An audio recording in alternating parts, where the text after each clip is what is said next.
ఖమ్మంలో తన గెలుపు ఖాయమన్నారు బీఆర్ఎస్ ఎంపీ అభ్యర్థి నామా నాగేశ్వరరావు. వైరా నియోజకవర్గంలో నిర్వహించిన రోడ్ షోలో నామా నాగేశ్వరరావు పాల్గొన్నారు. నామా తరపున రాజ్యసభ సభ్యులు వద్దిరాజు రవిచంద్ర, బానోతు మదన్ లాల్ ఎన్నికల ప్రచారం నిర్వహించారు. రాష్ట్రాన్ని అన్ని విధాలుగా అభివృద్ధి చేసింది కేసీఆర్ అన్నారు. రైతులకు రుణమాఫీ చేయడంలో కాంగ్రెస్ విఫలమైందని విమర్శించారు. ఖమ్మం పార్లమెంటు పరిధి తాను చేసిన అభివృద్ధి చూసి ఓటు వేయాలని కోరారు నామా నాగేశ్వరరావు.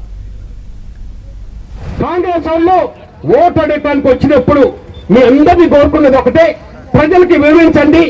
ఇవాళ ప్రతి కుటుంబంలో కూడా ఇన్ని బాకీ ఉన్నది, మహాలక్ష్మి బాకీ ఉన్నది, రైతు భరోసా బాకీ ఉన్నది, కళ్యాణ లక్ష్మి బాకీ ఉన్నది, తులం బంగారం బాకీ ఉన్నారు, పెన్షన్దారులకు బాకీ ఉన్నారు.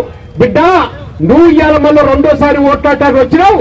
మా యొక్క ఇంటింటికి బాకీ పడ్డ డబ్బులు ఇవ్వండి, అప్పుడే ఈ కాంగ్రెస్ వాళ్ళు ఓటు అడగాలని చెప్పేసి మీరు ఆ విధంగా మీరు నిలదీయాల్సిన అవసరం ఉండదు. కాంగ్రెస్ వాడిని తిరగనియద్దు. కాంగ్రెస్ వాడిని అనాలా, నువ్వు ఒకసారి మోసం చేస్తావు కానీ తడకి మోసం చేస్తావు బిడ్డ, ఇప్పుడు ఈ లెక్కంతా ఇవ్వాలని చెప్పి నిలదీయాల్సిన అవసరం ఉన్నది. ఇకపోతే ఇది పార్లమెంట్ ఎన్నికలు.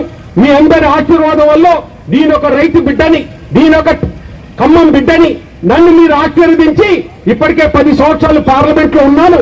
ఇంకా ఈసారి కూడా మీ ఆశీర్వాదం కావాలా?